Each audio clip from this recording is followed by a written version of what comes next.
இங்கு இணைந்து பயணி அனைத்து ஆத்ம சொந்தங்களுக்கும் வணக்கத்தை தெரிவித்துக் கொள்கிறேன். இந்த வாய்ப்பினை எனக்கு அளித்த பிரபஞ்ச இறைச்சக்தியை நன்றியை கூறிக்கொள்கிறேன். பரத்வாஜர் எனப்படும் பரதவசி முனிவர் எழுதிய ஆகம வேதம் என்னும் நூலுடைய சாரத்தை நம்ம பார்த்துருக்கோம். அதுல இன்னைக்கு நம்ம பார்க்க போறது அப்படின்னா, அவரு என்ன சொல்றாருன்னா, அணுக்கள் ஒரு அணுக்களும் கட்டுண்ட அணுக்கள் அனைத்தும் வந்து விடுவிச்சுக்கணும் அப்படிங்கறத சொல்லிருக்காரு. அந்த விடுவிச்சுக்கணும் அப்படின்னு சொன்னா என்ன பண்ணணும் அப்படின்னா, அந்த ஒற்றை புள்ளியாகி அந்த இறைவனை சிந்திக்கணும், பரம்ஜோதியாகிய பரமாத்மாவை சிந்திக்கணும். இந்த ஆத்மாக்கள் எல்லாமே அந்த புள்ளிகளிடம் இருந்துதான் வந்திருக்கு அப்படிங்கறத நம்ம உணரணும். நம்மளுடைய தலைவனும் தந்தையுமாக யார் இருக்காரு அப்படின்னா ஈசன் பரமாத்மா அப்படின்றது உணரணும். இந்த ஆத்மாக்கள் இந்த பூ உலகத்துக்கு வந்து பிறப்பெடுத்திருக்கோம். இந்த பிறப்பெடுத்த ஆத்மாக்களோட தலையாய கடமை என்ன அப்படின்னா, நம்ம எங்க இருந்தோமோ அங்க போக வேண்டும். அதுதான் நம்மளுடைய குறிப்பா இருக்கணும். ஆனா இந்த உலகாய விஷயங்கள்ல, உலகத்துல இருக்கிற இன்ப துன்பங்கள், இந்த மாயையில நம்ம ஈடுபட்டு அதுவே உண்மை என்று நம்ம சிற்றறிவு அதை நினைக்கிற காரணத்தால நம்ம இங்கே இருந்து கொண்டு திரும்ப திரும்பி கர்மங்களை அறுவடை செய்து கொண்டு இருக்கோம் இல்லையா? எதை விதைக்கிறாயோ அதை அறுவடை செய்கிறாய் அப்படிங்கிறது. அதாவது திணை விதைத்தவன் திணை அறுப்பான், வினை விதைத்தவன் வினை அறுப்பான்ங்கிற ஒரு பழமொழி இருக்கு இல்லையா? சோ இப்ப நம்ம செய்யற ஒரு செயலுக்கும் அதற்கு இணையான ஒரு எதிர்வினை எப்பயுமே இருக்கு. இப்ப எப்படி வந்து ஒரு குளத்துல இருக்கிற தண்ணீர் வந்து சூரிய வெப்பத்தால மேகங்களாக மாறி அது நமக்கு மழையை தருது. அதாவது நீர் அப்படிங்கிறது ஆவியாகி மேல போனோம்னா திரும்பியுமே நீராதான் ஆகுது அப்படிங்கிறது தான் அந்த வினை செயல். ஆனா கீழே இருந்த நீர் வந்து மேலேந்து வருது இல்லையா? அதுதான் எதிர்வினை, நம்மளை நோக்கியே வரும். எதிர்வினைனா நோக்கி வரும். நீ என்ன விதிக்கிறாயோ அது நோக்கியே வருகிறது அப்படிங்கிறத புரிந்து கொண்டு செயல்படுறவன் என்ன பண்றான் அப்படின்னா, இந்த வினை அப்படிங்கிற அந்த விஷயம் இருக்கு இல்லையா, கர்மா அப்படின்னு சொல்லுவாங்க. அந்த வினை பயந்து அழகா தப்பிச்சுப்பான். அதாவது செய்யற செயலுக்கு எப்பயுமே ஒரு வினை பயன் உண்டு, அது நம்மளை எதிர்நோக்கி தான் இருக்கு அப்படி புரிஞ்சுப்பான். அப்ப நல்லதை விதிக்கும் போது நல்லது நடக்கிறது. நம்ம அறியாமையினால, பஞ்ச விகாரத்தினால, காமம் கோபம் மதம் லோகம் மோகம் அப்படிங்கிற அந்த விகாரத்தால நம்ம விகாரங்களை விதிக்கும் போது அதுவும் நமக்கு வேறு ஒருவர் மூலமாக வந்து அடைகிறது. பூமியில இருக்கிற நீர் வந்து மேகங்கள் மூலமாக நம்ம வந்து அடையிறது இல்லையா? பூமி வந்து அடையிற மாதிரி நம்ம விதைச்ச அந்த நம்ம என்ன ஒரு கர்மாக்களை நம்ம இங்க செய்யறோமோ அது இன்னொரு மூலமாக நமக்கு வந்து சேரும். இது வந்து புரிதல் இருக்கும்போது, அது புரியும் போதே அவன் வந்து என்ன ஞான பாதையில பிரவேசிக்கிறான்னு அர்த்தம். ஏன்னா ஓரளவுக்கு புரிஞ்சுது என்ன செய்யறியோ அதுதான் வந்து அடையிறது. அதுதான் அதோடைய ப்ரீகேஜி மாதிரி. அதுலதான் நம்ம புரிதல் குடிச்சுக்கும் போதுதான் இந்த வினைகளை தொகுத்து வினை தொகுப்பா இருக்கு நமக்குள்ள இல்லையா? பல பிறவிகளோட வினைகள். ஏன்னா இந்த பிறவி அற்று நிலை வரணும் அப்படின்னா எந்த ஒரு கர்ம வினையும் நம்மள அண்டக்கூடாது. அதாவது செயல் செய்யறோம் இல்லையா, அதோட பலன்கள் வந்து நம்மகிட்ட வரக்கூடாது. எப்படி இருந்தாலும் செஞ்சுதானே ஆகணும். கரெக்ட் தானே? ஞானியா இருந்தாலும் யோகியா இருந்தாலும் ஏதோ சாப்பிட்றதோ பேசுறதோ ஏதோ ஒரு வினை, ஏதோ ஒரு ஊர்ல இருந்து இன்னும் ஊருக்கு நடந்து போறதோ ஏதோ ஒண்ணு செய்வாங்க. அப்ப அவங்க அசியம் காலத்துல அவங்க தன்னோட ஆன்மீக இதுல இருந்து வெளியில வரும்போது ஏதோ ஒண்ணு செய்வாங்க. அப்ப எப்படி அவங்களுக்கு மட்டும் கர்ம வினை இல்லாம இருக்கும் அப்படிங்கறது நம்ம ஒரு புரிதல்ல புரிஞ்சுக்கணும். ஏன்னா செய்பவனும் செய்விப்பவனும் அவனே அப்படிங்கிற நோக்கத்துல நம்ம எது செஞ்சாலும் அதை செய்ய வைக்கிறதும் அவன் தான், அந்த செயலாகவும் அவன் தான் இருப்பான் அப்படிங்கிற மாதிரி எந்த பயனும் என்னை சேர்ந்தது அல்ல அப்படிங்கிற மாதிரி நம்ம செயல்படும் போது புண்ணிய கர்மாக்களும் நம்ம நன்றது இல்லை, பாவ கர்மாக்களும் நன்றது இல்லை. ஏன்னா புண்ணிய கர்மாக்களும் ஒண்ணு இருந்தாலும் அதையும் பிறப்படுத்தி அனுபவிக்க வேண்டிய கட்டாயத்துல இருக்கும். அந்த நிலைப்பாட்டுல நீ வந்து நல்லதை விதைச்சேன்னா நல்லது கிடைக்கும், நல்லது இல்லாத ஒன்று அல்லாத ஒன்றை விதைச்சுன்னா அது அல்லாத ஒன்றுக்கு ஒண்ணு கிடைக்கிறது. இப்ப நான் விதைக்கிறது எதுவும் என்னுடையது அல்ல, என்னோடது. அவன் செயல்படி அவனுடைய ஆட்டு வைக்கிறபடி நான் ஆடுறேன் அப்படிங்கிற உள்நோக்கத்தோட ஒரு செயலும் செய்யும்போது ஒரு நல்ல காரியம் செஞ்சுட்டேப்பா, ஏதோ ஒரு புண்ணியம் கிடைச்சது அப்படி இருக்கக்கூடாது. அவன் வந்து சிந்திக்குள்ள வந்து என்ன செய்ய சொன்னான், அவன் செய்ய சொன்ன மாதிரி நான் செஞ்சேன் அப்படின்னு சொல்லிட்டு அதோட பிரதி பலன் யார்கிட்ட போய் சேரும் அப்படின்னா இந்த இயக்கமாக இருக்கிற இலை அப்படிங்கிற அந்த தன்மையிட்ட நான் செஞ்சேன், நான் வந்து இதை இன்னைக்கு ரொம்ப நல்லா செஞ்சுட்டேன், இன்னைக்கு ஒரு தர்ம காரியம் செஞ்சுட்டேன், அப்ப இது வந்து என்னுடைய 7 பிறவிக்கு நன்மை தரும், என்னுடைய எப்படி சொல்றது வம்சங்கள்லாம் அப்படியே வளம் பெறும் அப்படிலாம் சிந்திக்கும் பொழுது அந்த கர்மாக்களை நம்ம சுமந்து அனுபவிக்க வேண்டியதே இருக்கு. இதுதான் நம்ம அதனாலதான் ஏன் கர்மா செய்யக்கூடாதுன்னா இதனாலதான் கர்மா செயல் செஞ்சுதான் ஆகணும். ஆனா அந்த செயல் வந்து பண்ணிடணும், யார் கற்பனை பண்ணணும் அப்படின்னா அதை இறை அப்படிங்கிற அந்த தன்மைக்கு அர்ப்பணம் பண்ணணும். அப்ப நான் வந்து இப்படி ஒரு பூமி தன்னை சுத்தி கொண்டு சூரியனை சுத்தின்னு இருக்கா கரெக்டா, ஆனா அது அது நான் தான் செய்யறேன் அப்படின்னு மேல இல்ல இல்லையா. இது இயற்கையாகவே இயல்பாகவே நடக்கிறதுங்க தன்மையில இருக்க ஒரு ஒரு கிரகங்களும் இப்படித்தானே செய்யறது. சூரியனை சுத்தி வருது இல்லையா. அப்ப அதை வந்து ஒரு இயக்கமாகவும் இயல்பாகவும் கொண்டு செய்யறது. அது மாதிரி நம்ம செய்யற டே டு டே அஃபேர் தினக்கும் செய்யற மாதிரி இருக்கும். காலையில பல் விளக்கறதுல இருந்து நைட்டு பெட்ல போய் படுத்து போத்திக்கிற வரைக்கும் எல்லாமே அவன் செய்ய அப்படிங்கிறதாக சிந்திக்கணும். நம்ம எப்படி ஒரு இப்ப பாத்தீங்கன்னா ஃபாரின்ல போய் வேலை செய்யறவங்க, பாம்பே, டெல்லி போன்ற இடத்துல போய் வேலை செய்யறவங்க அவங்களுக்குன்னு ஒரு அறை கொடுத்துருப்பாங்க. அதுல ஒரு 10 பேர் இருப்பாங்க, 20 பேர் இருப்பாங்க. அப்ப காலையில இருந்து எல்லாம் குளிச்சு குளிச்சு பண்ணிட்டு வேலை போயிட்டு திரும்பி வந்து படுப்பாங்க. அந்த டைம் வரைக்கும் எல்லாமே அந்த முதலாளிக்காக செய்யக்கூடிய வேலை அப்படிங்கிறவங்க தான் உணர்ந்தாங்க. ஏன்னா அவங்க ஒரு இடத்துல வந்து படுத்துறாங்க இல்லையா. இந்த இடமும் அந்த முதலாளியோட தான் அந்த அந்த அந்த இடத்துல அவங்க நாளைக்கே வெடிப்போம்னு சொல்லிட்டு நம்ம படுத்துக்கிற இடம் கிடையாது, கிடைக்கு தானே. ஸோ எல்லாமே அவரோடதுதாங்கிற மாதிரி ஒரு ஒப்புவித்தல் தன்மையோட தானே இயங்குறாங்க. அந்த மாதிரிதான் நம்ம இந்த உலகம் அப்படிங்கிறதுல தங்கி இருக்கிற விருந்தாளியா இருக்கும். இந்த உலகம் அப்படிங்கிறத இந்த இயக்கமா இயங்கி கொண்டிருக்கும் இறை அப்படிங்கிறதுக்கு தான் இதுல இருக்க எல்லாத்துக்குமே அவர் தான் முழு பொறுப்பாளி. அதைதான் சொல்லுவார் இல்லையா. சொல்வார், நான் தான் மன்னனும் நானே, மக்களும் நானே, வனம் கொடியும் நானே, சொல்பவன் கண் செய்பவன் கண்ணன் அப்படின்னு சொல்றாரு இல்லையா. அப்ப அந்த அது வந்து கைவியர் சொல்றாருங்கிறத நம்ம இந்த ஆத்மா அப்படிங்கறத அது அந்த அதுதான் அது டினோட் பண்றது. அந்த ஒரு புராணத்துல நபிரான்னு சொல்லியிருந்தாலும் ஆத்மாவாக இருக்கிற இந்த 3ஆம் கண்ணு எல்லாத்தையும் செய்யறது அப்படிங்கிற மாதிரி ஒரு புரிதல் நமக்கு வரும்போது உடனே கட்டு செய்யலாமா, அதுவும் இறைவன் தான் செய்யறாரா நம்ம சிந்திக்க கூடாது.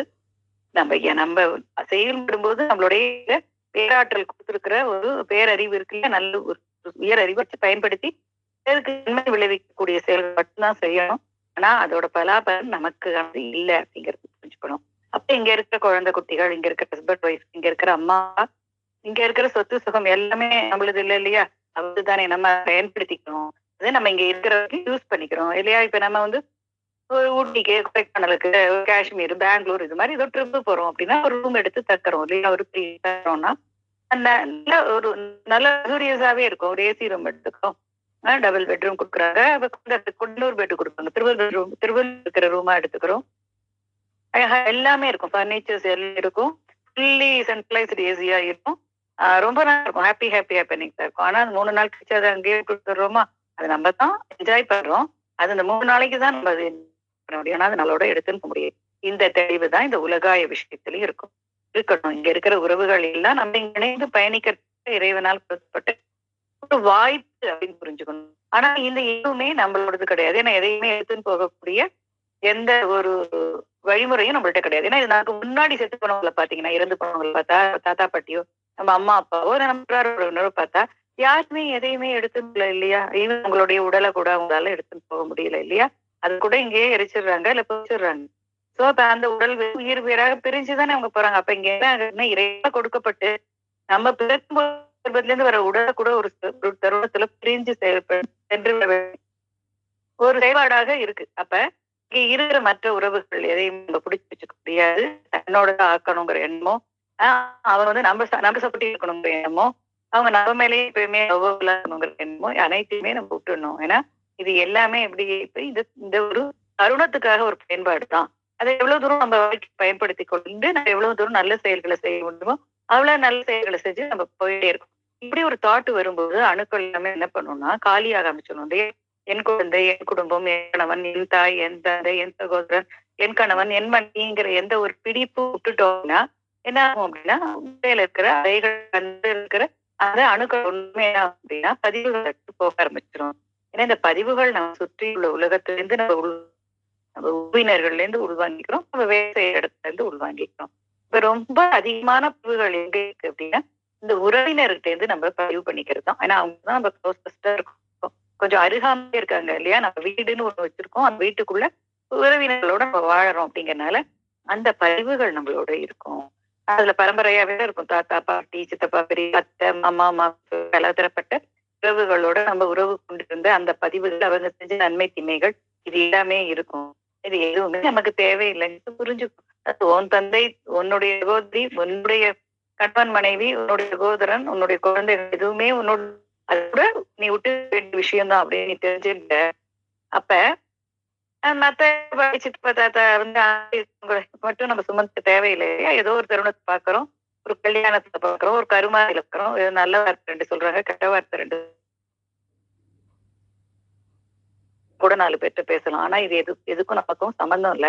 இது அவங்களுடைய வியூ ஆஃப் பாயிண்ட். அவங்களுடைய கண் பார்வை அவங்க நோக்கு இப்படி இருக்கு. நம்ம தவறானதாக சிந்திக்கிறாங்க, இல்ல உயர்வானதாக சிந்திக்கிறாங்க அப்படின்னா அதுக்கு நம்ம பொறுப்பு கிடையாது.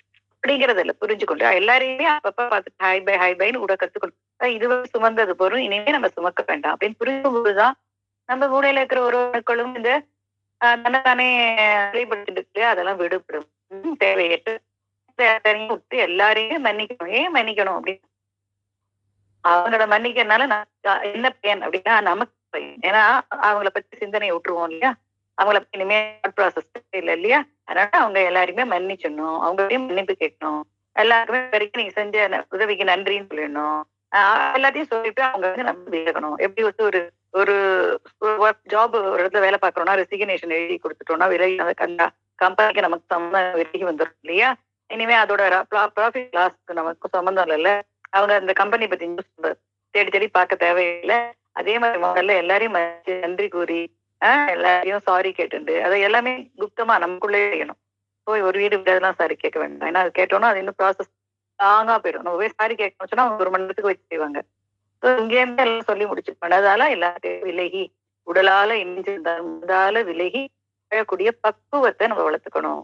தாமரை இலை எப்படி தண்ணீர்ல இருக்கு இல்லையா, தண்ணியிலே இருக்கு, அது மேல விட தண்ணீர் இருக்கு. ஆனா இலையை கையில எடுத்து தண்ணீர் எப்படி ஆயிடுறது, இப்படி ஒட்டாம உருண்டுறதுல அது வச்சு போயிடும். அந்த அளவுக்கு ஒட்டாத தண்ணியை தனக்குள்ளாக அந்த இலையும் அந்த தாமரை பூவும் வச்சுட்டு இருக்கு. அதனாலதான் அந்த தாமரை பூ கடவுளா இருக்கு அப்படியே உயர்ந்ததாக என்ன பண்றாங்க, சமர்ப்பிக்கிறாங்க இல்லையா. ஏன்னா அது சேத்துல இருந்தாலும் அந்த ஒட்டாது. இந்த ரகம்ங்கிறதுல இருக்கிற இந்த குடும்பம் இருக்கிற போல விஷயங்கள் இருக்கு, நம்ம மனசுக்குள்ள இருக்குல்ல. எல்லாத்தையுமே நம்ம விட்டு விலக்கணும். எல்லாரையுமே மன்னிச்சிட்டோம்னா எந்த விஷயமும் அவங்க நமக்கு பதிவு தேவையில்லை. அதை நம்ம புரிஞ்சுக்கணும். இந்த பதிவுகள் இல்லாம எம்டியா இருக்கும்போது அதை அவங்க ஞானத்தால நிரப்ப முடியும். பதிவுகள்லாம் வச்சுட்டு இருந்தோம் அப்படின்னா அணுக்கள் எல்லாம் எம்டி ஆகணும். எம்டி ஆனாதான் அதை ஃபில் பண்ண முடியும். புரிஞ்சுக்கணும். இப்ப எம்டி ஆகணும்னா நம்ம தேவையற்ற சிந்தனைகள் இல்லாம இருக்கணும். அந்தந்த பொழுதுக்கான எண்ணங்களோட வாழணும். புரியுறதா. இப்ப வேலை செய்யணும், அதுக்கு வேலை செய்யணும். அதுக்கப்புறம் என்ன அதுக்கு அன்னைக்கு நன்றி கொடுங்க, அன்னைக்கு மன்னிப்பு சொல்லிடுங்க அப்படிங்கிறாங்க. உணர்ந்து செய்யணும். ஆனா அது வார்த்தையால செஞ்சுட்டு ஆனா நினைவுகளையும் எண்ணங்களையும் சுமந்து கொண்டே போயிட்டு நம்ம துன்பத்தில் கூடாது. விடுதலை அடையணும் அப்படிங்கறதுதான் நோக்கம். யார் விடுதலை அடையணும், நமக்குள்ள சிறைப்பட்டு கொண்டு ஈசத்துளி விடுதலை அடையணும். அந்த ஈசத்துளி நமக்குள்ள இருக்கு. நம்மளுடைய இந்த மாதிரி எண்ணத்துல என்ன ஆயிடுறது அப்படின்னா அதுல இருந்து அணுக்கள் எல்லாம் சிறப்பட்டு இருக்கு இல்லையா. அப்ப அது எல்லாமே ஒளி பெற்று அந்த ஒன்றாக போதுதான் அந்த ஈசத்துளி விடுதலை அடைய முடியும். பத்தியா மனுஷன் எப்படி பத்தியா, இவனே அவர்களுக்குள்ள துளியா வீட்டு இருந்தாலும் இவன் தன்னுடைய எண்ணத்தாலும் சொல் செயலாலையும் அவனோட கர்ம வினை பதிவுகளாலையும் இறைவனையே செயல்படுத்திடுறான். அதை சிறை மீட்க அகத்தியர் வந்திருக்காரு. புரியுறதா. அப்ப இந்த ஈச துடிகள் எல்லாம் ஈச துடி என்ன இருக்கு, மல்டிபிள் அப்படி உந்து லட்டுலேன்னு உதுந்த முத்துக்கள் போல உதுந்து கீழே கடந்து இருள் அடைஞ்சிருக்கு. அந்த இருள் அடைந்த நம்ம அந்த ஒற்றை புள்ளியை சிந்திக்கும். அவகுணங்களை விட்டு உபகுணங்களை சேர்த்துக் கொள்ளும் போது இந்த பஞ்ச விகாரம் இருக்கணும். அவங்க மும்மலங்கள்னு சொல்லுவாங்க இல்லையா, ஆணவம் கண் மாயங்கிறாங்க. அந்த மும்மலங்கள் அற்று இருக்கும் பொழுது என்னங்கிறது அப்படின்னா உயர்வு பெறுது, விசிக்கிறது. எப்படி முந்தி காலத்துல எல்லாம் பாத்தீங்கன்னா அடுப்புல கறி எடுப்புன்னு இருந்தாங்கன்னா நெருப்பு மூட்டி விட்டா அந்த கருப்பா இருக்கிற கறி தணலாக தங்கம் போல மின்னும். அது இப்ப கூட நீங்க ஒரு குரூப் பண்ணி பார்க்க, அது கரியா இருக்கிற நம்ம கண்ணுக்கு ஒளியான அந்த இறைவனை சிந்திக்கும் பொழுது, ஒளி போல் நல்ல நல்ல எண்ணங்களை சிந்திக்கும் பொழுது, நல்ல நல்ல செயல்களை நம்ம நம்ம ஈடுபடுத்திக் கொள்ளும் போது என்ன ஆகுது அப்படின்னா கறி போது கருத்து போது டார்க்கா ஆயிருக்கிற அந்த அணுக்கள் என்ன ஆகணும், அந்த இறைவனையே சிந்திக்கும் பொழுது அப்படி ஆயிடுது. அனல் போல ஜொலிக்கும் தண்ணி போல தங்கம் போல அழகா மின்ன ஆரம்பிச்சிடும். அந்த மாதிரி மின்னும் பொழுதுதான் அது இந்த சக்தியாக இறை சக்தி அழகாகவே ஈர்த்து கொள்ளக்கூடிய பாங்கு அதுக்கு இருக்கும். அப்ப அந்த இறை சக்தி என்ன பண்ணும், அந்த அணுக்களுக்குள்ளலாம் ஃபில் ஆகி இந்த ஈசனை சன் அப்படின்னு இருக்கிறது பரமாத்மா அப்படிங்கறது விடுதலை செய்ய முடியாது. அதை ஈன்று இருக்கணுங்கிறதுனால இந்த கர்ப்பத்துக்குள்ள இருக்கிறது பிறப்பு ஒரு கைக்குள்ள இருக்கு, அதை நான் விடுவிக்கணும், பிறக்க வைக்கணும் அப்படிம்பாங்க. ஆனா அது இதுதான், அது நம்ம அது தன்னை சிறைப்படுத்தி வச்சுட்டோம். நம்ம நமக்கு தெரியல நம்மள்ட்ட இருக்கிற உயரிய பொக்கிஷத்தோட வந்தோம். அந்த பொக்கிஷத்தை வச்சு நம்ம நல்ல நிலையை அடையணும் நம்ம வந்து இந்த இடத்துக்கே திரும்பி போகணுங்கிற எண்ணம் இல்லாம இங்க இருக்கிற இந்த அசாபாஸ்ல சிக்கி சீரழிஞ்சு கிடக்குறோம். இப்பதான் அவர் வந்து அதை விடுவிச்சதுக்காக தானே வந்திருக்காரு. அகத்தியர் நம்மளுக்கு வந்திருக்காரு இல்லையா? அவர் ஒரு ஒளித்தளம் அமைச்சு அது வழியா கூட்டின்னு போறேன் அப்படின்னு இருக்காரு. அணுக்கள் வந்து ஃபில் பண்ணணும் அப்படின்னா அது எம்டி ஆகணுங்கிறதுல மைண்ட்ல இருக்கணும். இப்ப இந்த உலக விஷயங்கள் வந்து நம்ம டிவியேட் ஆகணும். பேசுவோம்ல சாதாரண தேர்தலை பத்தி பேசுறது, பினான்சியல் ஸ்டேட்மெண்ட் பத்தி பேசுறது, அது இதுன்னு அரசியல்லாம் நிறைய பேசுறோமே. அவன் நல்லவன், இவன் கெட்டவன், இவனை திருத்தணும், அவனை திருத்தணும், நாட்டை திருத்தணும், அதெல்லாத்தையும் விட்டுட்டு நீ ஒன்ன திருத்திக்க ஃபர்ஸ்ட் நீ ஒன்னு சரி பண்ணிருக்கோம். ஒன்ன திருத்தத்துக்கும் தான் நீ வந்திருக்க. பிறரை திருத்துவது உன் வேலை கிடையாதுங்கிறத புரிஞ்சுக்கணும். நீ ஒன்னொன்னு நீ புரிஞ்சுக்கும் போதுதான் ஞானம் வந்து உனக்குள்ள விதைக்கப்படுது.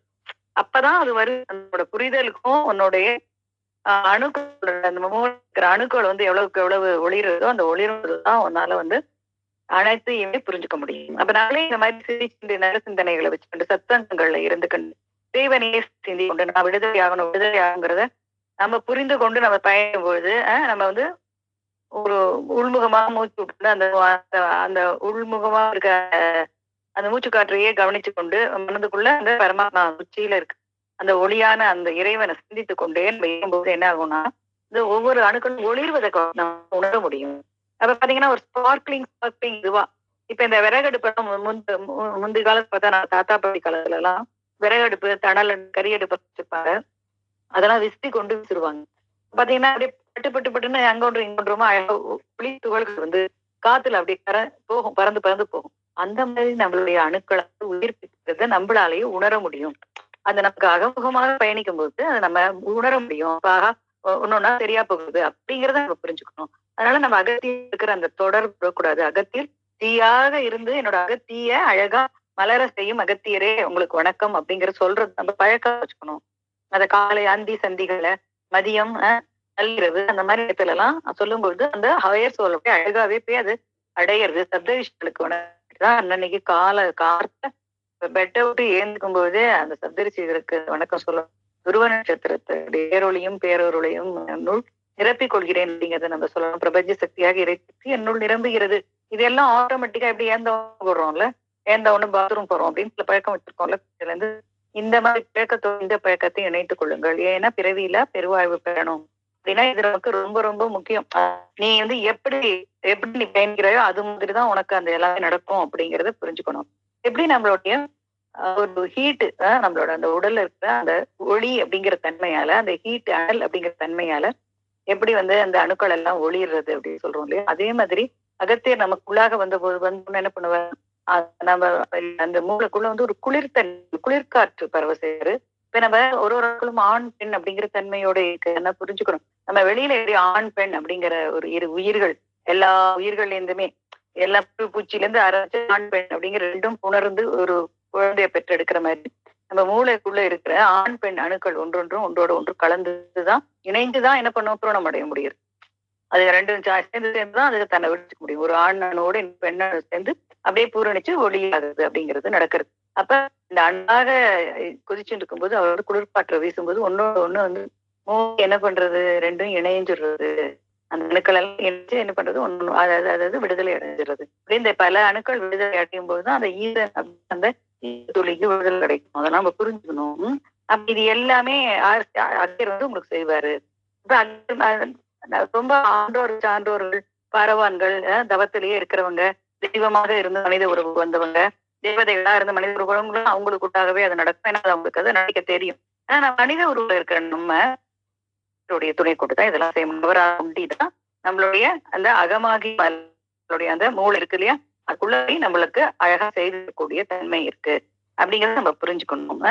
இந்த சூடு அனல் காற்று தினம் வரும், குளிர்ந்த காற்று தான் வரும். எப்படி மயில் வந்து காற்று பற்றோட தோகை விரிச்சாடுறது, அது மாதிரி அந்த குளிர்காற்று வரும்போது இந்த அணுக்கள் ஒன்றோடு ஒன்றையே மேகமும் ஒளி பெறும். எப்படி மேகம் ஒன்னோட ஒண்ணு இணைஞ்சு ஒரே தரத்திலேயே மோதி அது மாதிரி நடக்கும். இது எல்லாமே நம்மளுடைய தலையில நடக்கிறது அப்படிங்கறது கவனமா பார்த்தோம்னா உணர முடியும். ஏன்னா இது நான் உங்களுக்கு ஏற்கனவே சொல்லிக்கேன். நான் 2013ல இருந்து இந்நிகழ்ச்சியில நான் இருந்தேன்.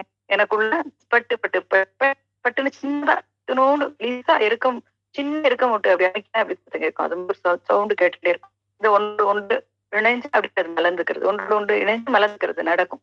இது எல்லாமே நடக்கும். இது எல்லாமே நம்ம உண்ணும் போது உணர முடியும். நம்ம கீழே மூடி இருக்கும்போது பொன் கலர்ல அப்படியே குட்டி குட்டி குட்டியா நட்சத்திரம் மாதிரி பறந்து போகும். அப்படியே வைரத்துல அப்படியே மறந்து மறந்து போகும். இது எல்லாமே நம்மளால பார்க்க முடியும்.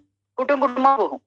எப்படி சாயங்காலம் ஆனா பறவைகள் எப்படி கூட்டமா போறது, அது மாதிரி கூட்டம் கூட்டமாக பயணிக்கிறதெல்லாம் பார்க்க முடியும். அதுக்குதான் அப்ப என்ன பண்ணி அகமுகமாக பயணிக்கணும். ஏன்னா வெளிமுகத்துல நம்ம இந்த புறக்கண்களை கொண்டு பார்க்கும் காட்சிகள் வந்து இருப்பது மாறும், மனதை மயக்கும், வந்த வேலையை நம்மள மக்க செஞ்சிடும். ஆனா அகமுகத்துல அப்பப்ப போய் எனர்ஜி பண்ணிக்கிட்டே இருந்தோம் அப்படின்னா என்ன ஆகும், நிறைய விஷயங்கள் நம்மளால புரிஞ்சுக்க முடியும். அதாவது மனிதர்களுக்கு தெரியாதது விஞ்ஞானிகள் உணர முடியாதது எல்லாத்தையுமே இந்த மாதிரி புரிஞ்சுக்கலாம். புரியுதா? ஏன்னா விஞ்ஞானிகளுக்கும் அஞ்ஞானிகளுக்கும் இதெல்லாம் புரியாது. ஞானத்துக்கும் ஞான பதில வரவங்க எல்லாம் இதெல்லாம் நம்ம சொன்னா சிரிப்பாங்க. ஏன்னா மூலையில உனக்கு கண்ண முடியும் அப்படி தெரிகிற எல்லாமே பொய், நீ எல்லாமே கற்பனை பண்ணுவாங்க. ஆனா இது எல்லாமே நடக்கிறது. நான் பெரிய இது எல்லாத்தையுமே நம்புறவ கிடையாது, எல்லாத்தையுமே கொஸ்டின் பண்றவ நான் பை நேச்சர். அது எப்படி கரெக்டா எப்படி எனக்கே எல்லாமே நடந்தது இல்லை. அப்ப எனக்கு ஒண்ணு நடக்கிறது அப்படிங்கும் போது அந்த உண்மையை நான் உணர்றேன். அது மாதிரி உங்களுக்கும் நடக்கும். இப்ப எல்லாமே நடக்கிறது, எல்லாருக்குமே நடக்குதுன்னா வேறு வேறு விதத்திலையும் நடக்கும். அதாவது ஒருத்தருக்கு நடந்த மாதிரி இன்னொருத்தருக்கு நடக்கணுங்கிறதும் இல்ல. வேறு வேறு விதங்கள் அந்தந்த தன்மையை பொறுத்து அவங்க வந்து பயணிச்சிருக்க நிலையை பொறுத்து அவங்களுக்கு அது தெரியப்படுத்தப்படுறது, புரியப்படுத்தப்படுறது இல்லையா? இப்ப ஒரே விஷயத்த நம்ம வீட்டுல 3 வயசு குழந்தை இருக்கு, ஒரு 30 வயசுல ஒருத்தவங்க இருக்காங்க. அவங்க எல்லாருமே உட்காந்து ஒரு 10 பேர் உட்காந்து அந்த மாதிரி 3ல இருந்து 30 வயசு வரைக்கும் ஒரு விஷயம் பேசினோம்னா 3 வயசு குழந்தை ஒரு மாதிரி புரிஞ்சுக்கிறது இல்லையா? 5 வயசு குழந்தை ஒரு மாதிரி புரிஞ்சுக்கிறது, 10 வயசு குழந்தை 30 வயசு அந்த பெண்ணும் ஒரு மாதிரி புரிஞ்சுக்கிறாங்க. அப்ப அப்படிங்கிறது வயது தக்கவரும் அறிவுக்கு தக்கவரும் மாறுபடுற மாதிரி இந்த ஆன்மீகத்துல நமக்கு கிடைக்கிற அந்த உள்முக பயணத்துல இது எல்லாமே சொல்றது விழிப்புணர்வு சொல்றேன். நீ முடிச்சுட்டே இருக்கச்சே இதெல்லாம் நடக்கும். உங்க கனவுல சொல்லல, விழிப்புல இருப்பீங்க இல்லையா? அதுதான் நடக்கும். அந்த விழிப்புணர்வு நடக்கிறது ஒண்ணு உனக்கானதுங்கிறத என்னன்னா புரிஞ்சு உனக்குள்ள ஏற்படுற உள் மாற்றம் அப்படிங்கிறதுல தெளிவு இருக்கணும். ஏன்னா இந்த உள் மாற்றம் ஒன்றிதான் நம்மள உயர்வு அடைச்சு அப்படிங்கிறதுதான். இது அழகா என்ன பண்ணலாம் அப்படின்னா, இந்த வளர்பிறை இருக்கு இல்லையா? அமாவாசை வளர்பிறை. அந்த வளர்பிறைக்கு 3 நாள் முன்னாடில இருந்தே நம்ம தொடர்ந்து ஒரு சங்கல்பம் வச்சுக்கொண்டு இந்த தவம்னு என்னன்னா அந்த இறைவனை நினைக்கிறது, அந்த ஈசனை நினைக்கிறது, நமக்குள்ள இருக்க ஈசத்துடைய நினைக்கிறது, பரவுலகில இருக்க பரமானா அப்படிங்கிற ஈசன் நினைக்கிறது, உதவி புரியற அகத்தியரை ஒரு டைம் செட் பண்ணிட்டு காலையில இத்தனை மணிலேருந்து இத்தனை மணி ஒரு 15 நிமிஷம் இதை நான் செய்வேன், சாயங்காலம் 10 நிமிஷம் செய்வேன் அப்படி செஞ்சுட்டு எப்பொழுதுமே 24/7 வந்து அந்த ஒன்றோட ஒன்று இணைஞ்சிருக்கணும். அதுலதான் நமக்கு அதுதான் வரமாட்டேங்குது. அதுலதான் நழுவிடுறாங்க எல்லாருமே. ஏன்னா அது எப்படி முடியல அப்படின்னா உலக விஷயத்துல இருக்கும்போது அது என்னால முடியல அப்படிங்கிறாங்க. அப்ப ஒரு வேலைகள்லயுமே நீங்க இறைவனை சேர்த்துக்கங்க. காலையில என்னன்னு பல்லு துலக்குறோம், கரெக்டா விஷயத்துல பேஸ்ட் போடுறோம், பல்லு துலக்குறோம். அப்ப பெஸ்ட் நம்ம நினைச்சுக்கணும், பேஸ்ட் இறைவனா நினைச்சுக்கணும். இந்த விஷயம் பேஸ்ட் சேர்ந்து கரைகளா இருக்கிற மாதிரி நீ எனக்குள்ள வந்துட்டனா என்கிட்ட இருக்கிற கரை திரைகள்லாம் போயிடணும். இறைவா ஆண்டவா என் கரை திரை இல்லாம பார்த்து அப்படின்றது சொல்லணும். இப்படிதான் நம்மளே சேர்த்து கொண்டு முகம் கழுவும்போது என்ன சொல்லணும், இந்த தூங்கு மூஞ்சியா இருக்கிற இந்த குளிர் நீர் போன்ற நீ வந்து என் மூஞ்சியில பட்டோம், இந்த மூஞ்சியில இது பட்டோன்னு எப்படி எனக்கு ஒரு மலர்ச்சி வருது, அது மாதிரி குளிர் நீர் போன்ற நீங்க வந்து அழைச்சுட்டோன்னா எனக்கு வந்து ஒரு சோம்பேறித்தனம் போய் ஒரு சுறுசுறுப்பு வருது, மலர்ச்சி வருது அப்படிங்கிற மாதிரி ஒண்ணு. இந்த உங்களுடைய இந்த குளிர்தண்ணி எப்படி இந்த கண்களை தூய்மை செய்யறதோ அது மாதிரி உங்களுடைய ஒளி ககனங்களால் நீங்க இந்த ஞான ககனமா தெரியுங்க. இப்படி ஒன்னொன்னுடைய ஒரு நினைச்சுக்கணும். ஏன்னா உட்காந்து ஆண்களுக்கு கூட தருணம் கொடுப்பாங்க. காலையில ஒரு 1/2 மணி நேரமோ 10 நிமிஷமும் தியானம் பண்றேன்னு சொன்னாலும், ஏதோ தவம் பண்றேன்னு சொன்னாலும், வாசி பண்றேன்னு சொன்னாலும் வீட்டுல இருக்கவங்க டிஸ்டர்ப் பண்ண மாட்டாங்க. ஆனா பெண்களுக்கு அந்த தருணம் வாய்க்காது. போய் அமைதியா நான் செய்யறேன்னா நான் அமைதியா இருக்கோங்கிறதே மக்களோட அமைதியை குறைச்சு. அதே அவவே அமைதியா 10 நிமிஷம் உட்காந்துக்கிறது, வீட்டுல இவ்வளவு வேலை கிடக்குது அப்படின்னு நினைக்கிறாங்க. அப்ப என்ன பண்ணணும், வேலைகளுக்குள்ளாகவே இவனை சிந்திக்கணும், அப்படி புரிஞ்சுக்கணும். டீ போடும்போது டீ டிகேஷன் மாதிரி இப்படி கருப்பா இருக்கேன் உலகாய விஷயங்களை பற்றுக்கொண்டு தூய்மையான வேலையா பாலா இருக்கிற நீங்க வந்து கலந்தோன்னு அப்படி அருமையான டீயா மாறிடுறேன்னே, அதுல நல்ல சர்க்கரையை போட்டுக்கிறேன், ஒரு அருமையான மாதிரிதானே என் வாழ்க்கை அருமையாகும்னு சொல்லி செய்கிற செயல்கள்ல நீ இறைவனை உன்னுடன் கொண்டு வந்துப்போ. சோறு வைக்கணும், குக்கர்ல சாப்பாடு வைக்கணும், சாதம் வைக்கணும் அப்படிங்கச்சு என்ன நினைக்கணும், இந்த மாதிரி இந்த அரிசி மாதிரி எதுவுமே இல்லாம மண்ணு மாதிரி ஒரு எந்த உணர்வும் இல்லாம டக்குன்னு சத்தம் கேட்கிற மாதிரி தான் இருக்கு. இப்படி இருக்கிற என்னை வந்து கொதி நீர் போல நீங்க வந்து என்னை ஏற்றுக்கொண்டு என்ன நல்லா அவிச்சு வேக வச்சு என்ன சாத்துக்கிறீங்களே, ஒரு எல்லாருக்கும் பயன்படக்கூடிய ஒன்றா மக்களுக்கேன்னு சொல்லி ஒன்னொன்னுலயும் நீ இறைவனை நீ சிந்திக்கணும். எப்படி ஒரு பெண்ணான தவத்துல இருக்கலாம்னா நம்ம செயல்கள் ஒன்னொன்னையும் அவரை கொண்டு வரணும். வீடுக்கு சுத்தமா என்னை இப்படித்தானே நீங்களும் தொடச்சு சுத்தம் உங்க நினைவு வந்து அழகா அந்த தரைய எப்படி சோப்பு தண்ணியை போட்டு துவைக்கிறோம் அது மாதிரி தானே நினைவு வந்து என்னுடைய மனதை தொடச்சு தொடச்சு சுத்தம் பண்ணுது. பாத்திரத்தை வைக்கும்போது இதுல இருக்கிற இந்த கரையெல்லாம் போகுது இல்ல பெயர் படிமங்கள்லாம் அது மாதிரிதானே நீங்க எனக்கு வந்து என்ன ஆன்மாவையும் இந்த மனதை எல்லாத்தையும் சுத்தம் பண்றீங்கன்னு சொல்லி ஒரு ஒரு வேலைகள்லயும் இறைவனை நம்ம கொண்டு வந்துருக்கோம். ஒரு துணி துவைக்கிறோம்னா துணி துவைக்கும் போதும் அதுவும் அந்த அந்த அந்த துணியில கழுத்து இருக்கிற மாதிரி தானே எனக்குள்ள எடுக்கிறேன். நான் வந்து என்ன இந்த அழுக்கான இந்த ஜீவாத்மாவை சுத்தம் பண்றேன்னு சொல்லி ஒன்னொன்னே நீங்க அந்த இறைவனையே சிந்தித்து கொண்டு இருக்கும்போது என்ன ஆயிடும், ஆட்டோமேட்டிக்கா உங்களுடைய மைண்ட் என்ன ஆகும்னா அப்பப்போ அவருடைய லாக் ஆகும். ஒன்றை சிந்திக்கும் போது என்ன ஆகும், அந்த ஒன்றோடையே இந்த மனம் வந்து அப்படியே லாக் ஆயிடும். ஏக்கம் எப்படி இருக்கும், அந்த ஒன்றை பற்றிய ஏக்கமாகவே இருக்கும். அந்த சின்ன அழகா புரியும். லவ் பண்ணி லவர் மேரேஜ் பண்ணிப்பாங்கல்ல அவங்களுக்கு புரியும். இல்ல லவ் ஃபெயிலியர் ஆனா கூட புரியும். அந்த ஏக்கம் அப்படிங்கிறது எப்படி இருக்கும் அப்படின்னு புரியும். ஆனா திருமணம் ஆகி ஒரு வந்து தன் தாய் வீட்டை விட்டுட்டு கணவன் வீட்டுக்கு வரும்போது ஏக்கத்தை அவ உணர்வா. அந்த குடும்பத்தை விட்டுட்டு வந்துட்டோம் அப்படிங்கிற மாதிரி அவளோட மனம் வந்து இங்க என்னதான் அனசிப்பா வச்சுட்டாலும் மனம் எங்க இருக்கும், தாய் வீட்டு பக்கமே இருக்கும். அதே மாதிரி நம்ம இங்க என்னதான் உலகத்துல சிறப்பு இருந்தாலும் நம்மளுடைய தாயும் தந்தையுமான அந்த பரமாத்த அந்த பரந்தாமம்னு அவர் வசிக்க அந்த இடத்துலதான் நம்மளுடைய மனம் இருக்கணும். நான் இங்க வந்திருக்கேன், ஒரு வேலையா இருக்கேன், அதுவும் உங்க செய்யறேன், நீங்க தான் என்ன செய்து பெறும், நீங்க தான் உங்க பொருள் தான் நான் தரேன், உங்களுக்காக தான் வாழறேன், உங்களுக்கு அவர் உடல் அட்டவர் இல்லையா, அதனால அவருக்காக நம்ம உடல் எடுத்து வந்து இங்க செய்யறோம். இப்படி ஒன்னொன்னு இறைவனோடயே நம்மள லாக் பண்ணிக்கணும். பக்கத்து வீட்டு வந்து பேசுறாங்க, இன்னொன்னு பண்ணா இந்த அவங்க வந்து நம்மளோட பேசுறாங்கன்னா அவங்க மூலியமா இறைவன் வந்து நம்மளோட உரையாட வந்திருக்காரு. இப்படி ஒன்னையுமே எல்லாமே இறை செயல்களை லிங்க் பண்ணிக்கணுமா. அந்த லிங்க் பண்ணிக்கிறது கத்துட்டோம்னா நமக்கு தனியா எந்த ஒரு தவமுமே தேவை கிடையாது. 24 மணி நேரம் நம்ம அவன் சிந்தனையோடய நம்மளால இருக்க முடியும். அப்ப புரிஞ்சுக்கும். ஒரு ஒரு தோசை சுடுறோம் அப்படின்னா அந்த தோசை சுடும்போதும் அது இப்படி ரவுண்டா வரும்போது ஆகா இப்படித்தானே நீ உலகத்தை படைச்ச, இப்படித்தானே நீ நிலவை படைச்ச, நீ இப்படித்தானே சூரியன் படைச்ச, நீ ஒன்றொன்றையும் இப்படித்தானே பிடிக்கிற அப்படின்னு சொல்லி அந்த ஒன்றொன்றையும் அவரை சிந்திக்க கத்துக்கணும். நீ சிந்திக்கும் போது பாத்தீங்கன்னா இறை உணர்வு இல்லாமையே நீங்க இருக்க முடியாது. அப்படி இறை உணர்வுங்கிறது உங்களுக்குள்ள எல்லாமாகவும் இறை உணர்வாவே ஆயிடுச்சுன்னா அப்புறம் ஆட்டோமேட்டிக்கா என்ன ஆகும், அப்ப இறைவனா ஆக வேண்டும். வேற வழியே கிடையாது. இல்ல கடந்து உள்கடந்து போகும்போது நம்மளும் என்ன ஆயிடும், சிவமாகவே ஆகிடும். ஏன்னா நம்ம மனம் ஃபுல்லும் அவர் நிறைஞ்சிருக்குனால ஒரு செய்யும் அவராகவே ஆயிட்டதுனால ஒவ்வொரு உணர்வும் அவராகவே ஆயிட்டதுனால நம்மளும் அவராகிறோம். அப்ப இந்த மாதிரி இருக்கிறவங்கள்ட்ட அழகா அகத்தியர் என்ன பண்றது, மலர்ந்து அழகா இருக்கிற ஒரு குழந்தை இருக்குன்னு சொல்லி டக்குன்னு வந்து அகத்துக்குள்ள நம்மளுடைய நூலையில அணுக்களையும் அழகா புதுப்பிச்சு ஒன்று சேர்த்து அதை ரெடி பண்ணி முக்தி ஜீவனத்துக்கு தேவைப்பட்டாரு. அப்ப இது எல்லாமே நம்ம கையில தானே இருக்கு. நம்ம எல்லாரையும் ஒவ்வொருவரையும் ஒவ்வொருவரோட செயலையும் தனித்தனியா பாக்குறோம். இது அக்கா செய்யறாங்க, இது அம்மா செய்யறாங்க, இது பாட்டி செய்யறாங்க, இது மருமகன் செய்யறாரு, இது புருஷன் செய்யறாரு, அடி செய்யறாரு, இப்படி பாக்கணும். எல்லாமே செயல்களையும் அந்த இறைவன் நடுவுல நமக்கும் இன்னொரு பர்சனுக்கும் நடுவுல இருக்கிற அந்த உறவு வந்து இறை உணர்வா மாத்திக்கணும். அப்படி மாத்திக்கும் போது பாத்தீங்கன்னா எல்லாமே இறைன்னு நம்மளுக்கு வந்துடும், லிங்க் ஆயிடும். அந்த லிங்க் தான் நம்மளை வந்து உயர்த்தும். அது இந்த எல்லாமே உணர்வுகளால தானே உணர முடியும் இறைவனையே. அப்பதானே அந்த உயரிய பெருமக்கள்லாம் நம்ம தொடர்பு கொள்வாங்க. அப்பதானே அவங்க எல்லாத்தையும் அவங்க புரிய வைக்க முடியும். அப்படியாதான் பிடிக்கும். மூளையில உள்ள அணுக்கள் அத்தனையுமே உயிர்ப்பிச்சுக்கணுங்கிறத நம்ம புரிஞ்சுக்கணும். இப்ப இதுக்காக நம்ம இந்த மாதிரியே இருந்தோம்னா பல முனிவர்களுடைய ஆசைகள் நமக்கு வரும். அவங்க ஆசைகள் சொல்றதை நம்ம பார்க்க முடியும். இது எல்லாமே நமக்கு புரியும். இப்ப இந்த ஏகாந்த தவம் சேர்த்து ஒரு வேலையா இருந்தாலும் தவமே எல்லா வேலையும் தவம், எல்லா உணர்வுகளுமே தவம், எல்லா செயல்களுமே தவமா மாத்திக்கொள்ளுடைய பாங்கு பெண்கள்கிட்ட தான் இருக்கு. அது அவங்க அழகா கொண்டு செல்லலாம். நம்ம கையில தான் அது இருக்கு. நம்ம இதை ஒன்னொன்னையுமே புரிஞ்சுக்கும் போது என்ன ஆகும், இந்த எப்ப இந்த ஒளியானது எல்லா எழுத்துகளும் ஒன்றாகி மலர்ந்து ஒளி வீச தொடங்கும் போது அமிர்தம் அப்படிங்கிறதும் ஞான அமிர்தம்ங்கிறது நமக்குள்ளவே சுரக்க ஆரம்பிச்சிடும். அப்ப அது வந்து நமக்குள்ள வந்து இறங்கி சுவைத்து நம்மளுடைய இந்த உடல்ல இருக்கிற ஒவ்வொரு அணுக்களுக்குமே என்னென்ன செய்யணுமோ அதை சரியா செய்யும்.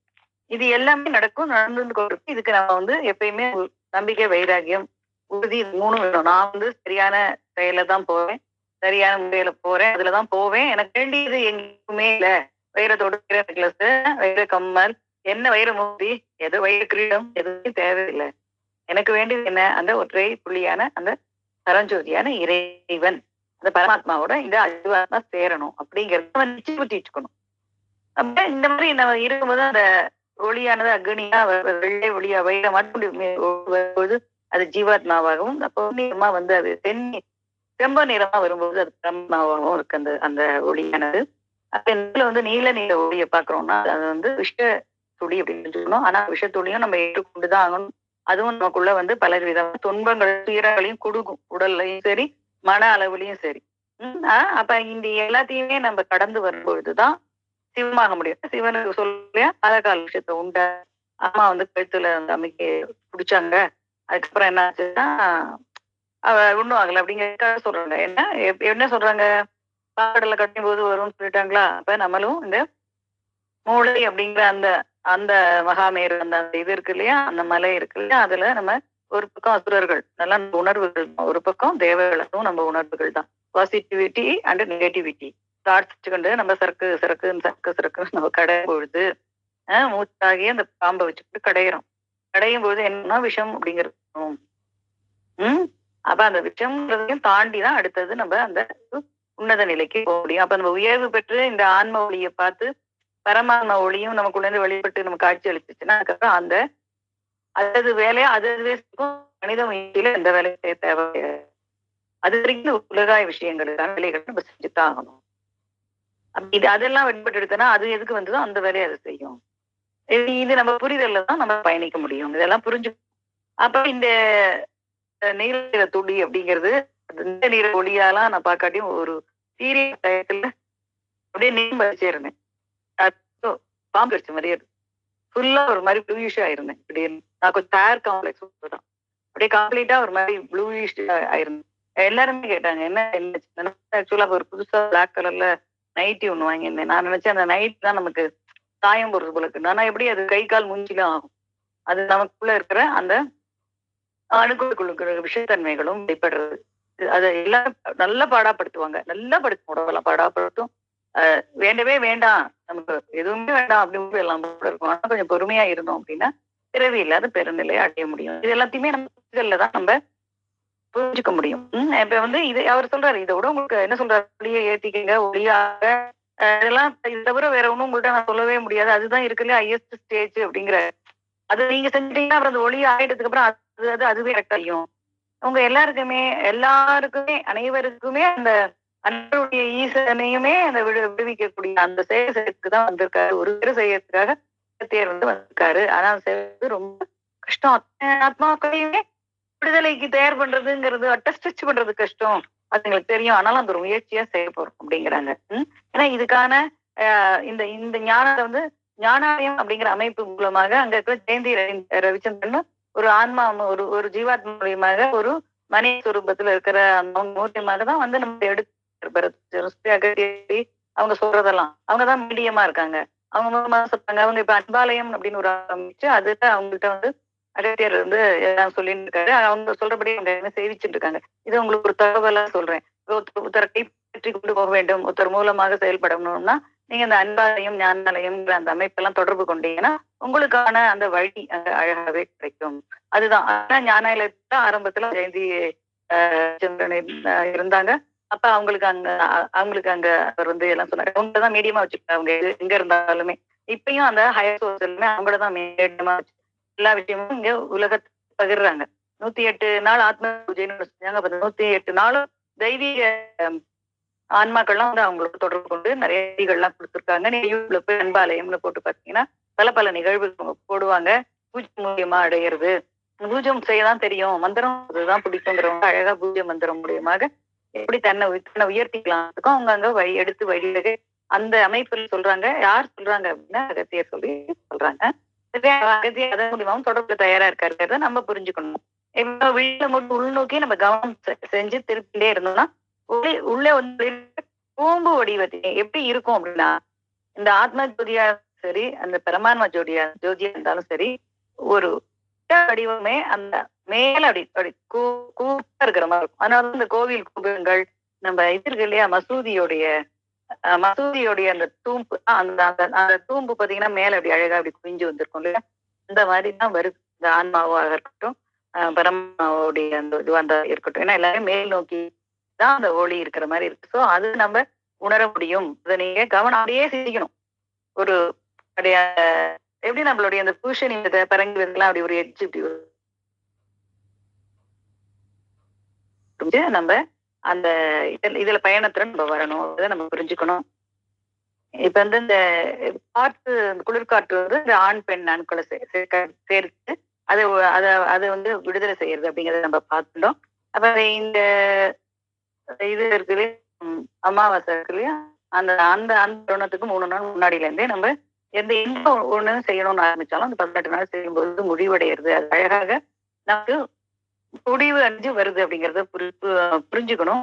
இப்ப வந்து மாந்தரா பிறந்த மனிதனா பிறந்த எல்லாருமே எப்படி உயர்வடைய முடியும் அப்படின்னா, அந்த மூளையில கணக்குகள் உயிர்ப்பிக்கப்படுறத வச்சுதான் சக்திகள் எல்லாம் பெற முடியும். இப்ப நம்ம உள்முகமாக பயணிச்ச சக்திகள் எல்லாமே கவனிச்சு வந்தோம்னா நமக்கு நிறைய சித்த நிலைகள் கூட விழுங்கும், சித்திகள் கூட நடக்கும். என்ன நடக்க அப்படிங்கிற சூட்சமத்தை நம்ம கவனிச்சுட்டே வந்தோம்னா நமக்கு புரியும். அதாவது அதுக்கு ரொம்ப வெளியில இருக்கிற வெளியில இருக்க பார்வையோ வெளிப்பார்வையை விட்டு அகப்பார்வை செய்யணும். அகப்பார்வையில பார்த்தா ஒவ்வொரு விஷயம் எப்ப வேணா எது வேணா நடக்கலாம். இப்ப வேணா ஒரு அணு இன்னொரு அணுவோடு உராய்ஞ்சு ஒளி பெறலாம். அப்ப நமக்கு ஒரு சித்திகள் நமக்கு உண்டாகலாம். இது எல்லாமே நம்ம கவனம் வந்து உள்ளுமுகமா இருக்கணும். அதுக்குதான் அந்த காலத்துல எல்லாம் போய் காட்டுல அமர்ந்து கொண்டு நிறைய சித்திகளை, அகமா சித்திகள் மாதிரி நிறைய சித்திகளை அடைஞ்சாங்க. நிறைய விஷயங்கள் தெரிஞ்சுட்டாங்க. உலகத்து கடந்த விஷயங்கள் கூட அவங்க அறிந்து கொண்டாங்க.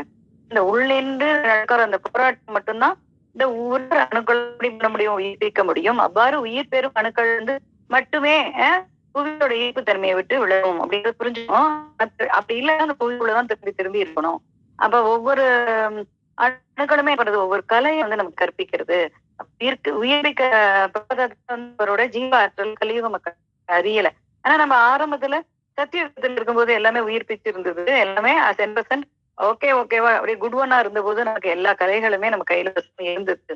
அதாவது 1000 கலை 64 சொல்ற மாதிரி கலைகள் பல அதுதான். அப்ப ஒவ்வொரு ஆண்டுலயுமே ஒவ்வொரு விதமான சித்துக்களும் பதிவு செய்யப்பட்டிருந்தன. இது எல்லாமே என்னாச்சு, உலகாய விஷயத்துல நம்ம ஈடுபட்டதுனால நம்ம இழந்து நிற்கிறோம். இப்ப ஈசத்துள்ளா நம்ம இந்த உலகத்தை அவதரிச்சிருக்கோம் இல்லையா, அந்த நாள் முன்னாகவே நம்ம வந்து முழுமையா அதெல்லாம் பயன்படுத்தினாங்க. இந்த யுகங்கள் மாறி மாறி வரும்பொழுது நம்மளுடைய இந்த வாயுமண்டலமும் வளிமண்டலமும் மாறுறதா, மனிதனுடைய மனமும் மாறுறதா, ஆசா பசங்களும் ஜாஸ்தியா போறதா, அதனால எல்லாமே இங்க வீணா போச்சு. இப்ப திருப்பி இது எல்லாமே உங்களுக்கு கிடைக்கும். அப்ப எப்படி வந்து வெளியே வந்து ஒரு விருந்தினரை நம்ம வரவேற்று வாங்க அப்படின்னு சொல்ற மாதிரி உள்ளே தோன்றி வரும் ஒவ்வொரு விருந்தினரையும், ஒவ்வொரு சித்துக்களையும், ஒவ்வொரு தெய்வங்களையும் உள்ளுக்குள்ள ஒன்னொன்னும் ஒரு தெய்வ நிலையா இருக்கு, ஒரு சித்துக்களா இருக்கு, எல்லாத்தையுமே நம்ம வரவேற்று அதை நம்ம போற்றும் போது என்ன ஆகணும் அப்படின்னு நமக்கு அது ஒரு உயர்வு ஆற்றலை கொடுக்கறது அப்படிங்கிறத புரிஞ்சுக்கணும். அப்ப ஈச குழந்தை இன்னிடும் நாளேந்து தயாராகி கொண்டிருக்கிறது. உள்ளுக்குள்ள ஈசா இருக்கிற நம்ம சீக்கிரமே நம்ம ஒரு கர்ப்பம் அப்படிங்கிற ஒரு இது மாட்டு இருக்கு அப்படின்னு சொல்லி அதை விடுதலை இல்லாம ஒரு சிறைப்பட்டிருக்கு இல்லையா, அது ஈடுறதுக்கான நாள் விரைந்து வந்து கொண்டு தயாராகி கொண்டிருக்கோம். இப்ப கொண்டு இருக்கோம்னா நம்ம உள்முகமாகவே பயணம் செஞ்சுட்டு இருக்கணும். ஒளியை சிந்திக்கணும், தீய எண்ணங்கள் இருக்கக்கூடாது, செயல் எண்ணத்துல ரொம்ப கவனமா இருக்கணும். அது எதுவுமே வந்துடக்கூடாது. வரத்துக்கு முன்னாடி அதை அழகா நம்ம வெளியேற்றி வந்து உப்பு வந்து கடல் நீர்ல கரைஞ்சு காணப்படுறது இல்லையா, அப்ப அப்படிதான் ஞானமான ஒவ்வொரு அணுக்களையும் கரைஞ்சு இருக்குன்னு புரிஞ்சுக்கணும். அப்ப நீர்ல இருந்து உப்பு பிரிச்சுக்கிற மாதிரி நம்மளுடைய அணுக்கள்ல கரைஞ்சிருக்க அந்த ஞானத்தையும் நம்ம என்ன பண்ணணும், அந்த இறை சிந்தனைங்கிற அந்த அந்த ஒளியை சிந்திச்சு பிரித்து உபயோகிக்கணும். இதெல்லாம் அள்ள புரியாத ஞான கடல் தானே அவ்வளவு ஞானம் நம்மகிட்ட இருக்கு. இப்ப அன்பு கொண்டு நம்ம ஈசனோட கலக்கணும் அப்படின்றதையும் நம்ம புரிஞ்சுக்கணும். இப்ப இது போல பல அற்புத சக்திகள் அணுக்கள்ல புரிஞ்சுட்டு அவற்றை பிரித்து நம்ம புரிஞ்சு கொள்வதுதான் ஞானம் அப்படிங்கிறது. அகத்தியர் ஆற்றும் செயலே அதுதான் நமக்கு சூடேற்றி குளிர்வித்து என்ன வரும், ஞானத்தை அணுக்கள்ல இருந்து பிரித்து நமக்கு உபயோகப்படுத்துறாரு. நமக்கு அதை நமக்கு செய்விக்கிறாரு. அவரு இந்த அற்புதமான ஒரு செயலம் இது. இதை நம்ம புரிஞ்சுக்கணும். நொடியில கூட செஞ்சிருவாரு. அதுக்கான தகுதிகள் பெறவில்லை அப்படிங்கிறாங்க. அதை செய்யறதுக்கு தான் அவர் ரெடியா இருக்கிறாங்க. நீங்க யாருமே இருக்கு அதுக்கான நிலைப்பாடு இல்லை அப்படிங்கிறாங்க. அதனால இந்த அப்படி அணுக்கள் சூடேற்றியும் குளிர்வித்தும் போதுதான் சக்திகள் விரிந்து வெளில வரும் அப்படிங்கிறதுதான். இப்ப இந்த அளப்பரிய ஆற்றல் கொண்ட அணுக்களோட சக்திகளை நம்ம நன்கு உணரணும். அச்சக்திகளை கொண்டுதான் செயல் ஆற்ற முடியும். இப்ப இந்த உலகத்தை மாத்தணும், புதுப்பிக்கணும், சத்தியம் வரப்போறது, அதுக்கெல்லாம் நம்ம ஆன்மா வந்து ஒரு செயல் செய்யணும். வந்து ஈஸ்வர துளி வந்து அதை தன்னை விடுவிச்சு கொண்டு தன்னை பிறப்பித்துக் கொண்டு ஒரு செயல் செய்யணும் அப்படின்னா அந்த அணுக்கள் அத்தனையுமே சக்திகளை நன்கு உணரணும் அப்படிங்கிறத நம்ம புரிஞ்சுக்கணும். அப்ப அந்த கவனம் எங்க இருக்கணும்? எப்பயுமே மேல் நோக்கி இருக்கணும். மேல் நோக்கி ஏன் இருக்கணும் அப்படின்னா, அந்த புருவம் இருக்கு இல்லையா? அந்த புருவத்துக்கும் உச்சி தருமன் நடுவுலதான் இத்தனையும் நடக்குது. அந்த சிரஸ் சென்சாருக்கு சிரசே பிரதானம்னு சொல்றாங்க இல்லையா? அந்த சிரசுக்குள்ளதான் அத்தனை விஷயம் இருக்குங்கிறத புரிஞ்சு கொண்டு நம்ம எப்படி வந்து இந்த காற்று அப்படிங்கிறதையும் நம்மளோட மூச்சு காட்டுங்கிறதையும் மேல் நோக்கி அந்த கவனம் எங்க இருக்கோ அந்த இடத்தை நோக்கி நம்மளோட மூச்சு என்ன பயணப்படுறது. அப்ப இந்த மூச்சு காற்றுகளை ஒண்டி மூச்சு காற்று படும்போது இந்த ஆன்ம துகள்கள் எல்லாமே என்ன பண்றது அழகா அதோட அதுல இருக்கிற அந்த கருமை எல்லாமே இதாகி ஓடிடுறது. இது எல்லாமே ஒரு டெக்னிக் தான். கவனம் எங்க இருக்கோ அங்கதான் மூச்சு காற்று எப்பயுமே போகும். அதனாலதான் கவனத்தை உச்சந்தலையில வைக்கும்போது எல்லாமே அணுக்கள் எல்லாமே புதுப்பிக்கப்படுறது. நம்ம புரிதல் மூலமா இதெல்லாம் நம்மளே நம்மள உயர்த்திக்க முடியும் அப்படிங்கிறது விஷயம் இருக்கு. இப்ப ஒரு 1000 கேள்விகள் நமக்கு உள்ள தோணி உள்ளுக்குள்ள அதுல இருந்து பதிலான பதில்கள் வேற வரும். சரியா? கிட்ட வர ஆரம்பிச்சிடும். மூளையில ஆட்கள் ஒளிர ஆரம்பிச்சிருச்சுன்னா பதிலும் வரும். கீழ்நீரை தொடங்கி மேல்நீரை நிறைவு பெறும் இந்த மாபெரும் செயல் அறிந்தும் புரிந்து நம்ம செயலாற்றணுங்கிறது நம்ம புரிஞ்சுக்கணும். ஞானிகள் பைதிய நிலை இதுதான். கற்பூரமாக கரை மார்க்கமும் மக்கள் ரகசியமாக பதியப்பட்டிருக்கு. இப்ப கற்பூரமா நம்ம கரைஞ்சிட முடியும். சொல்ல காத்துலயே கரைஞ்சிட்டாரு, நீரிலேயே கரைஞ்சிட்டாரு, நெருப்பு அப்படியே ஒளியா மாறிட்டாரு சொல்றோம் இல்லையா? இந்த எல்லாமே நம்ம அணுக்கள்லதான் இருக்கு. அதை நம்ம தான் எப்படி பயன்படுத்தி உயர்ந்து அந்த இறைவன் அவங்கள நம்ம ஆகணும். நம்ம இந்த ஆன்மாங்கோட இணையணுங்கிறத புரிஞ்சுக்கணும். பிறப்பே அதுக்கானதுதாங்கிறதையும் நம்ம தெளிவா புரிஞ்சுக்கணும். இதுதான் ஆகம அடிப்படையாக நமக்கு பரத்வாஜ முனிவர்கள் சொல்றாரு.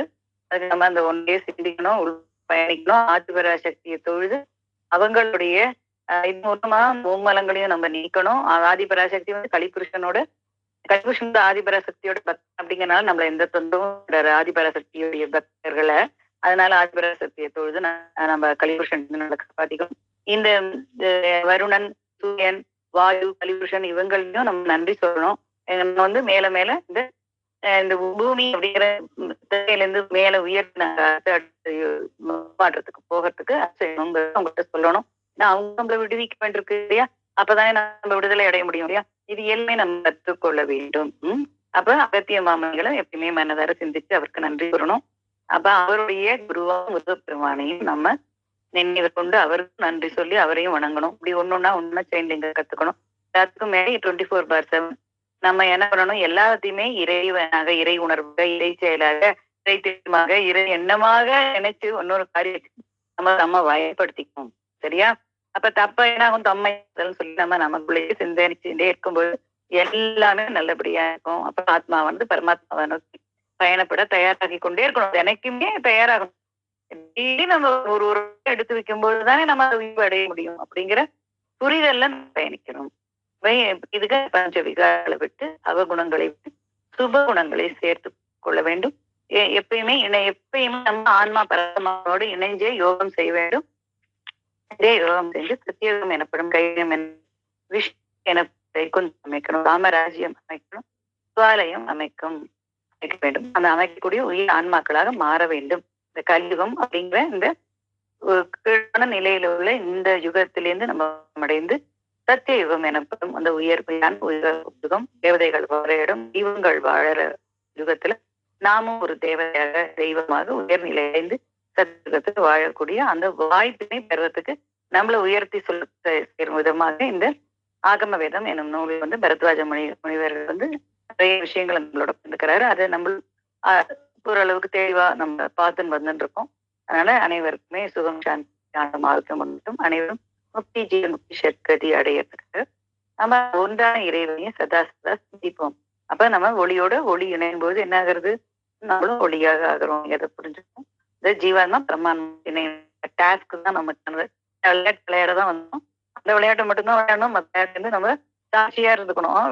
வெளியே சாட்சி இருந்து நம்ம வேலையை பார்க்கணும், புரிஞ்சுக்கணும். தாமரை இலை மேல தண்ணீர் போல் ஒட்டி விட்டாம இந்த உலக வாழ்க்கையில இருக்க நம்ம அப்படின்னு சொல்லிக்கிறேன். அனைவருக்கும் சுகம், சாந்தி, ஆனந்தம், ஆரோக்கியம் உண்டாகட்டும். God bless you. சாந்தி. இந்த வாய்ப்பினை எனக்கு அளித்த இயற்கையாகிய பிரபஞ்சத்துக்கு நன்றி. ஆகமவேதம் எனும் இந்த நூலை வாசித்து உங்களோட பகிரக்கூடிய அந்த வாய்ப்பினை எனக்கு உருவாக்கி தந்த பரத்வாஜ முனிவர் எனும் பரத்வாஜ முனிவருக்கும் நன்றி. இதுவரை பொறுமையாக இணைந்து என்னோட இருந்து இந்த இதை கேட்டுக்கொண்டிருந்த அனைத்து ஆத்ம சொந்தங்களுக்கும் நன்றி கூறி விடைபெறுகிறேன். ஓம் சாந்தி.